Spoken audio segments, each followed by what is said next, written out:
Newsman Opinion.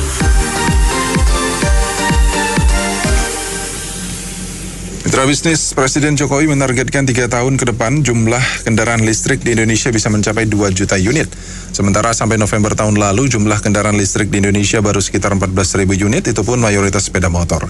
Apakah target itu bisa tercapai dan bagaimana upaya yang bisa dilakukan untuk mencapai target 2 juta kendaraan listrik 3 tahun lagi? Apakah memang sudah saatnya Indonesia beralih dan mampu memperbanyak pemakaian mobil listrik? Kami tunggu di 6339160, 6339160. Ya, permintaan Pak Jokowi sebagai RI1 kita bisa terpenuhi apabila semua pengadaan tempat charger atau sumber daya listrik dan sumber daya manusianya tersedia gitu loh. Jangan nanti pada saat motor listrik atau mobil listrik mogok di tengah jalan dengan aki yang tahan sekian lama, tiba-tiba mogok, tidak ada tempat pengecasannya. Nah itu kan berbahaya gitu loh. Nah sebaliknya efek domino terhadap kendaraan-kendaraan motor atau mobil yang menggunakan bahan bakar emisi gas atau bahan bakar petramak atau turbo atau dan sebagainya, itu gimana nasibnya kan mesti dipertimbangkan juga gitu loh. Jadi saya kira harus betul-betul dipertimbangkan dari pemerintah untuk apakah akan mengadopsi listrik sebagai substitusi pengganti bahan bakar ini, tapi kendaraannya harus dimanakan. Dan tentunya suka atau tidak suka kan nanti kalau sampai penyiapan aplikasi pemakaian kendaraan listrik ini dimeratakan, otomatis kan kendaraan itu harus tidak dipakai, di useless lah, tidak digunakan. Nah ini tentunya merokok kocek penduduk juga kan, ini harus dipertimbangkan juga gitu loh, sampai sejauh mana kemampuan dari penduduk untuk membeli kendaraan listrik ini. Dan catatan kan harganya cukup aduhai gitu loh. Terima kasih. Ya sah-sah aja ya, manusia punya angan-angan ya, daripada dasarnya kata kuncinya angan-angan apapun boleh. Kita lihat lagi pendapatan rakyat kita, kondisi lagi kayak gitu ya kan. Jangan nanti ada penekanan, ini negara republik bukan kerajaan. Kalau BPJS kita harus ini, nanti dengan memaksakan benar penekanan itu kan harus begini, harus itu. Rakyat senang semuanya dengan ada mobil listrik atau listrik, sepeda listrik, senang rakyat. Tapi ya itu, jangan ada penekanan. Ini negara republik, sekali lagi saya tekankan. Kita ini, jadi pada dasarnya rakyat melihat mereka bekerja bagi mereka. Jadi rakyat tinggal melihat aja keputusan mereka ini. Jangan upah buruh ditekan, uang yang disimpan nanti 56, nanti BPJS harus beli tanah dipakai BPJS. Jangan kayak gitu nanti. Untuk mencapai target. Ya kalau pemimpin asal ngomong doang sang banget. Kita lihat aja penghasil kelapa Indonesia nih, penghasil kelapa sawit, minyak goreng aja langka. Ya, terus penghasil tahu tempe, kedelai masih import. Kok yang dihayalin mobil listrik? Ini masih mending ya kalau ngomong hayalannya tuh 2-3 tahun lagi Indonesia tidak impor kedelai lagi. Nah ini jangan-jangan mau ada proyek pengadaan mobil listrik nasional nih, seperti zaman mobil Timur dulu. Makasih. Boleh-boleh saja ya mencanangkan berapa juta unit, dan kita nggak harus untuk berpikir juga. Kita nggak harus berpikir juga gimana harganya, satu, kedua pom-pom listriknya udah tersedia apa belum. Kalau namanya orang ya wacana boleh aja, mau berapa puluh juta aja per tahun berapa. Tapi kan kita kan harus pikirkan dulu pompa listrik di mana, apa udah banyak belum. Dan mobil pun harus harganya ya nggak bisa sampai tinggi banget. Orangnya kan tahu sendiri kan, Indonesia beda sama Eropa. Eropa tuh memang udah negara makmur. Kalau kita kan tahu sendiri kan, omprengan masih banyak. Bagaimana mau diwacanain sampai banyak begitu. Itu aja, makasih. Saya baru dapat update nih dari salah satu portal berita mengenai kendaraan listrik ya, yang Pak Luhut bilang katanya amin-amin aja ya 2030 jangan RI penuh kendaraan listrik. ya pokoknya ya motor listrik juga diperkirakan akan menembus 13 juta. Ya begitu sih menurut pandangan saya di soal kendaraan listrik. Ya kita sebagai manusia berangan-angan juga nggak apa-apa ya, boleh-boleh saja, tapi janganlah ditekan nanti tidak boleh memakai yang berubah BBM ini. Kayak BPJS kita ditekan, harus ini harus itu, boleh-boleh saja ya. Kita lihat kemampuan rakyat kita sekarang.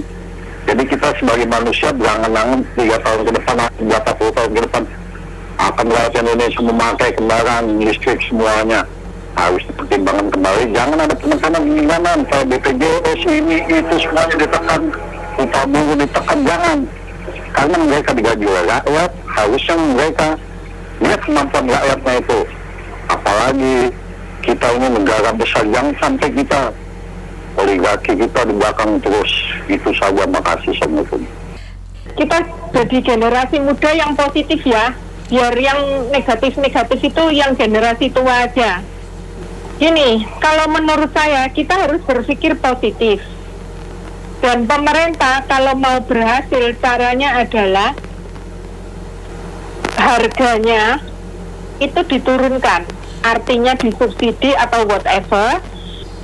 Yang mana misalnya motor biasa itu 15 juta, ini diberi sama, minimal gitulah, yang terjelek itu diberi sama gitu ya. Kenapa? Karena orang kita 30% itu sulit untuk melakukan perubahan. Maksudnya lebih dari 1%, lebih dari 1 tahun, membutuhkan lebih dari 1 tahun untuk berubah. Walaupun dia tahu itu baik, tapi sulit untuk berubah. Nah, berarti sisanya yang 40% lebih nggak bisa berubah. Jadi yang benar adalah uang di atas segala-galanya. Kita ini kan mendambakan uang, menghambakan uang. Jadi diberi yang sama aja minimal. Jadi marketingnya pasti jalan. Kalau nggak bakal jalan. Dan itu memang baik karena apa? Bukan cuma untuk green energy saja, tapi juga menunjukkan kepada bangsa lain bahwa Indonesia bisa berubah. Makasih.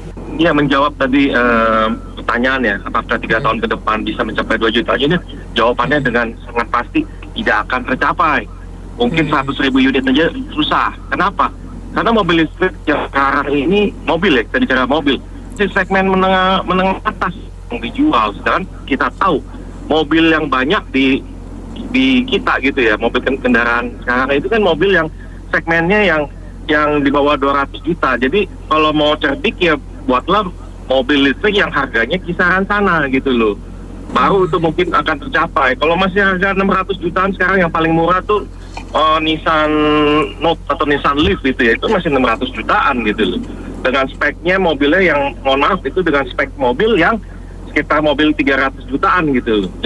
Jadi masih sangat dompleng gitu ya. Makasih. Bagi generasi tua, saya sangat sepakat dengan komentar dari Mbak tadi ya.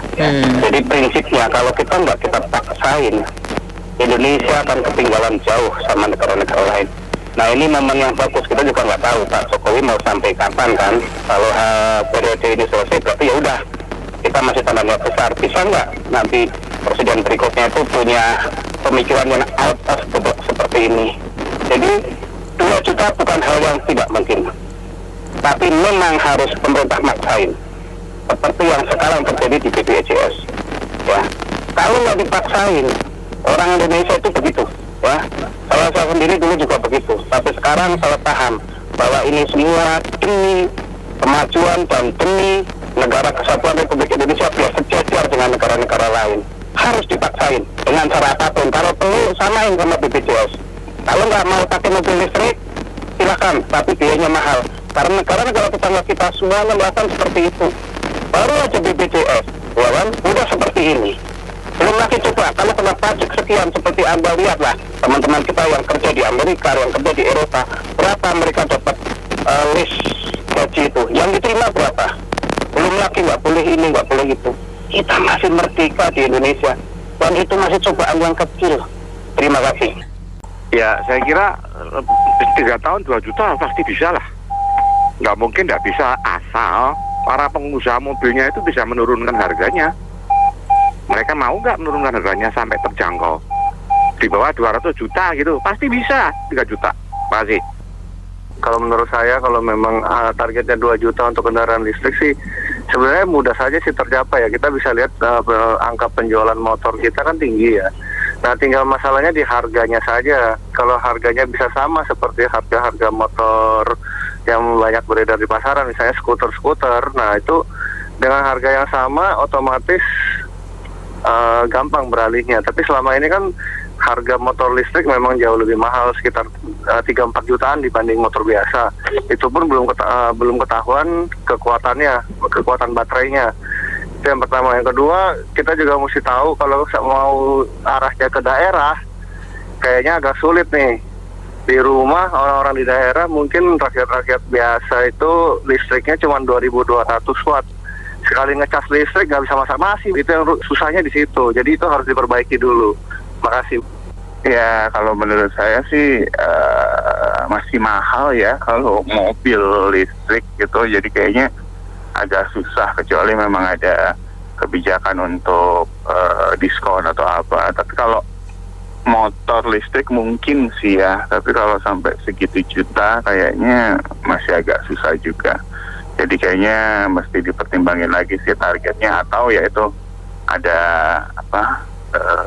insentif tertentu kalau membeli mobil atau motor listrik. Oke, makasih. Menurut saya ya jangan disamain ya, negara maju itu mereka ada standar emisinya selalu naik ya. Jadi itu kan kita harus beli lagi ya kendaraan yang baru, dan yang kendaraan lama tuh belum tentu udah rusak gitu loh. Jadi jangan selalu nyamain harus selalu sama seperti negara maju, sementara kita sendiri rakyatnya itu masih banyak yang susah gitu loh. Jadi menurut saya sih ya harus saya takutnya ada peraturan nih nambahin pajak lagi soal emisi. Oke, makasih. Bangsa kita memang pertama pemerintah sering sekali maunya lompat kelas ya, bukan naik kelas tapi lompat. Harusnya kan kayak naik tangga satu-satu. Ini maunya langsung ingin listrik lah, inilah, itulah, banyak sekali. Saya ingat kebijakan, contohnya tilang elektronik. Menurut saya itu suatu kebijakan yang terlalu dini untuk situasi Indonesia, karena pendataan kendaraan masih sangat minim. Banyak yang belum balik nama lah, inilah, itu. Saya pikir seperti itu. Tapi tilangnya secara elektronik. Sementara ada polisi aja nggak dianggap, apalagi nggak ada. Nah, demikian juga mobil listrik. Saya pikir infrastruktur belum ada, baru 14.000 3 tahun pula. Yakin sekali. Kalau saya bilang sih, mendingan realistis, jangan halusinasi. Makasih. Jadi apa yang sampaikan Presiden Bapak Presiden Bapak itu sebetulnya sesuatu yang kalau menurut saya belum realistis ya, tetapi itu bisa menjadi realistis atau bisa satu. Yang jadi kendala kita sekarang ini adalah paradigma masyarakat terhadap kendaraan listrik itu dulu. Jadi ini yang harus diselesaikan. Kalau infrastruktur penunjang, misalkan seperti pagar, sistem kaca, dan sebagainya itu sudah dikuatkan dengan bersama oleh pemerintah ataupun swasta, ini pasti buat. Kemudian yang kedua, metode bagaimana caranya kendaraan manual itu berubah menjadi kendaraan listrik. Sementara di Indonesia belum ada saya lihat pergantian dari kendaraan manual ya berbahan bakar BBM ke bahan bakar listrik menjadi kendaraan listrik itu skemanya belum jelas. Kalau sepeda motor saya lihat ada skema yang jelas, yaitu tukar ya, jadi dimodifikasi ditukar itu bisa cepat itu terrealisasi. Buktinya itu begini, kebijakan kita terhadap kendaraan yang sudah berumur 10 tahun saja tidak jalan-jalan sampai sekarang, padahal itu sudah ada peraturannya dan sebagainya. Kalau itu diketatkan, seperti misalkan di luar, jadi kalau misalkan ada kendaraan di atas sekian tahun dan memiliki emisi di atas sekian persen, ya wajib harus diganti menjadi kendaraan yang ramah lingkungan. Nah, Ini yang belum dilakukan. Tapi kalau itu sudah dilakukan, walaupun salah, ya. Nah, kemudian kalau untuk kendaraan umum itu lebih gampang. Kalau kendaraan umum lebih gampang, karena kenapa? Kendaraan umum yang bagian angkutan, ya maksudnya transportasi umum itu lebih gampang, karena transportasi yang ada di Indonesia ini rata-rata umumnya sudah di atas 20 tahun. Coba bertahap dulu dari kendaraan transportasi umum dulu lah. Ya, saya lebih melihat atau menilai dari visinya seorang Jokowi. Kenapa? Presiden kita yang satu ini memang mempunyai visi yang jauh ke depan. Kadang-kadang ucapan dia seolah-olah yang mustahil, tetapi tetap diucapkan oleh beliau. Sebenarnya saya melihat beliau ingin menyampaikan visi ke depan, bahwa kita itu tidak bisa menghindari kondisi yang dikatakan kendaraan listrik itu pasti akan kita ketemu. Sehingga kata-kata dia hari ini kesannya sepertinya wow, nggak masuk akal. Nah, perlu dipahami sekarang, kalau untuk mengeksekusikan apa yang beliau ucapkan ini, teknisnya seperti apa. Sebenarnya ini yang ingin dikatakan beliau kepada seluruh jajaran dia, bahwa dari sekarang siap, you harus kerja. Karena kita nggak bisa menghindari kendaraan listrik ke depan. Yang tadi dikatakan 3 tahun 2 juta. Itu sepertinya nggak masuk akal.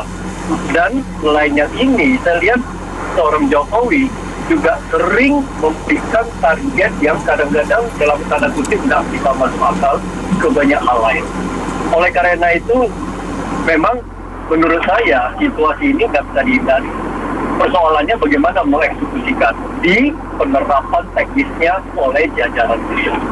Mudah-mudahan kita siap dan kita berharap seluruh departemen yang terkait, kementerian yang terkait harus siap untuk melaksanakan itu. Terima kasih. Pasti bisa Indonesia. Sekarang jangan takut sama Barat. Dulu Barat jelek-jelekin Indonesia 10 tahun baru bisa vaksin selesai. Itu Barat itu jahat sekali itu. Kita harus percaya diri dan mau maju. Indonesia pasti maju. Terima kasih. Ya, konsepnya Pak Jokowi bagus. Jadi kalau mau ditarget 3 tahun, berarti memang infrastrukturnya harus disiapkan ya. Itu aja. Terus yang kedua, insentif yang untuk kendaraan listrik itu harus diberikan untuk memacu orang beralih dari kendaraan fosil ke kendaraan listrik. Itu yang harus dilakukan pemerintah. Itu good idea sih. Dengan adanya kendaraan listrik bisa diharapkan polusi juga turun, lingkungan juga lebih baik juga. Ya, demikian informasi dari saya. Baik, terima kasih Mitra Bisnis telah bergabung dalam Businessman Opinion. Saya Fahmi Andrian.